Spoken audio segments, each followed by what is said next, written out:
Só cabe recurso de revista das decisões proferidas pelo TRT, quando o Tribunal Regional do Trabalho julgou o recurso ordinário.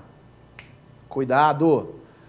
Quando o Tribunal Regional do Trabalho, portanto, estiver atuando em segunda instância, quando ele julgou o recurso ordinário, daquele processo simples, daquele dissídio individual que começou lá na vara do trabalho, começa na vara do trabalho, da decisão da vara do trabalho, cabe recurso ordinário para o TRT. E quando o TRT julga este recurso ordinário, proveniente de um processo que começou ali na vara do trabalho, desta decisão, deste acórdão proferido pelo Tribunal Regional do Trabalho, caberá recurso de revista para o TST julgar.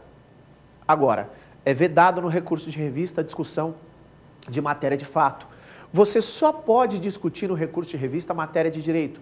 E ainda assim a matéria de direito não pode ser uma matéria de direito ampla. Ela tem que ser uma matéria de direito restrita. Restrita à hipótese trazida nas alíneas A, B e C do artigo 896 da CLT. O que falam essas alíneas? Que no recurso de revista você só pode discutir jurisprudência divergente, ou seja, julgados divergentes. E atenção, doutores, a Lei 9756 de 98, Lei 9.756 de 98, atesta que o recurso de revista que for analisar a divergência jurisprudencial, a divergência a ser considerada como jurisprudência efetivamente contrária, não pode ter sido proferida por este mesmo tribunal. À guisa de ilustração, se eu estou recorrendo de uma decisão proferida pelo TRT aí da 12ª região em Santa Catarina, eu vou pegar um julgado divergente para ensejar para deixar o meu recurso de revista apto. O recurso, esse julgado, pode ser proferido de qualquer outro dos 23 tribunais regionais do trabalho, menos do TRT da 12ª região. Divergência de jurisprudência é a primeira hipótese, mas temos também a possibilidade de divergência de súmula. Quando o acórdão proferido pelo TRT divergir de súmula, também cabe, sem dúvida nenhuma, recurso de revista. Além disso, existe a possibilidade da linha B de divergência de norma coletiva. Acordo ou convenção coletiva de trabalho. E a linha C traz a divergência da Constituição ou de lei federal, da CLT, no caso. No procedimento sumaríssimo que nós tratamos agora há pouco, o recurso de revista, doutores, ele ainda é um pouquinho mais restrito, porque no procedimento sumaríssimo o recurso de revista exclusivamente cabe de divergência de súmula e da Constituição Federal. Para a gente finalizar, gostaria de tratar com vocês mais um recurso. Recurso esse que nós temos algumas novidades para falar, que é o agravo de instrumento. O agravo de instrumento é previsto no artigo 897, a linha B da CLT. E o 897, a linha B, torna o agravo de instrumento um recurso absolutamente restrito no processo do trabalho. Diferente de todo aquele cabimento que tem o agravo de instrumento no processo civil, no processo do trabalho o agravo de instrumento só cabe do despacho que denegar seguimento a recurso. Toda decisão que denega seguimento a recurso, cabe agravo de instrumento. Decisão essa proferida pelo juízo de admissibilidade. Então, se o juízo de admissibilidade denegar seguimento ao recurso, o apelo cabível é agravo de instrumento. Prazo, 8 dias. Previsto no artigo 897, regulado inteiramente pela CLT, o prazo é de 8 dias. Importante destacar, doutores, que o agravo de instrumento é um recurso muitas vezes tido como protelatório.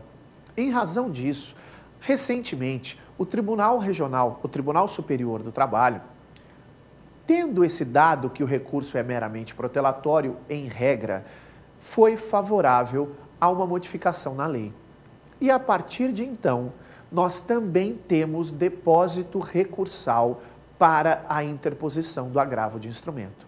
O agravo de instrumento também só pode ser interposto se o agravante pagar metade, 50% do depósito recursal que foi pago a título do recurso denegado.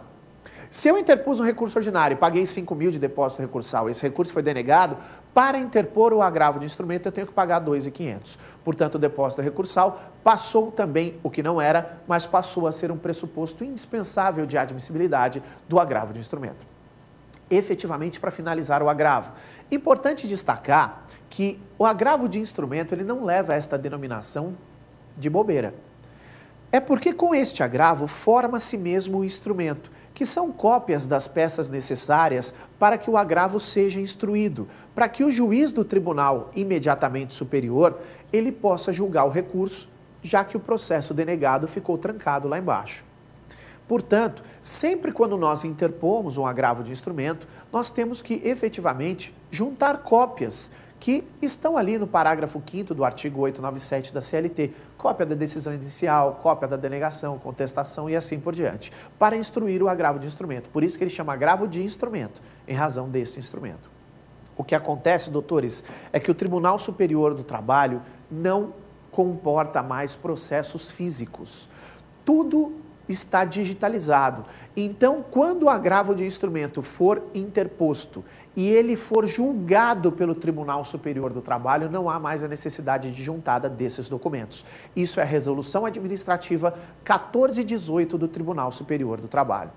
Já que no TST não existe mais processos físicos, a gente então entra com o agravo de instrumento para o TST julgar, quando o agravo for, obviamente, de competência julgadora, de mérito do Tribunal Superior do Trabalho. E aí não há mais necessidade de se juntar cópias, pois todos os autos subirão de forma eletrônica. Perfeito? Joia? Com isso, a gente termina a nossa primeira parte só do Prova Final. Falamos para vocês dos 3 principais recursos de todas os critérios recursais no processo do trabalho. Mas não sai daí não, porque a gente volta daqui a pouquinho com a segunda parte do nosso programa, que é o Pergunte ao Professor. Estou esperando a pergunta de vocês, daqui a pouquinho eu volto respondendo elas. Até já!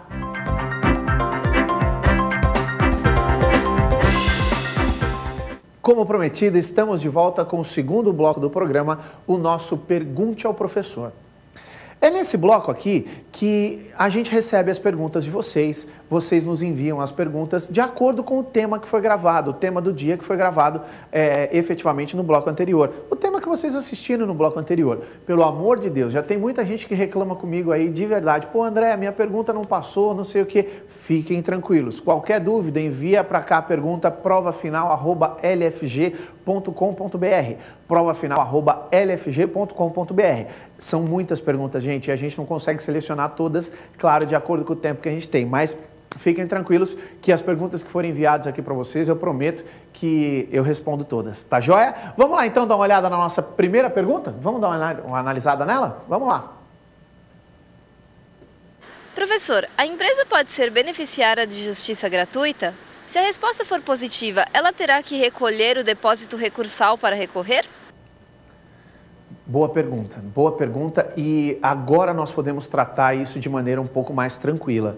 Olha, sinceramente, doutora, se você tivesse me perguntado isso até, acho que algum tempinho atrás, a resposta seria uma resposta mais ou menos.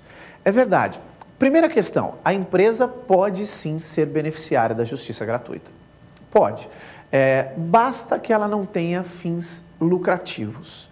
Né? Uma empresa, por exemplo, uma atividade filantrópica, uma associação beneficente, uma ONG, ela pode ser beneficiária da justiça gratuita. Vamos lembrar também que quem pode fazer parte do polo passivo de uma ação trabalhista como reclamado é o empregador doméstico. E este, por ser obrigatoriamente pessoa física, também pode ser beneficiário da justiça gratuita. Até aí tudo bem, tranquilo, pacífico isso, nós sabemos que existe a possibilidade do reclamado pessoa física ou da empresa sem fins lucrativos ser beneficiária da justiça gratuita. A questão é, este beneficiário da justiça gratuita tem que recolher o depósito recursal? Olha, o próprio Tribunal Superior do Trabalho tem decisões antagônicas nesse sentido. Tem uma decisão em que atesta que mesmo tendo efetivamente o benefício da justiça gratuita, ele tem que recolher o depósito recursal. Confesso a vocês, se me permite uma opinião particular, que eu concordo com isso. Depósito recursal não é taxa de juízo. E, portanto, doutores, o benefício da justiça gratuita, ela não entra nesse benefício do depósito recursal.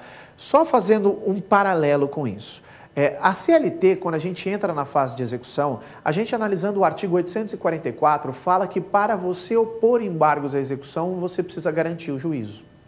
Ora, eu pergunto a vocês, se a empresa ela é beneficiária da justiça gratuita, a empresa quer opor embargos à execução, ela precisa garantir o juízo? Precisa, do mesmo jeito. Por quê? Porque a justiça gratuita não tem nada a ver com isso.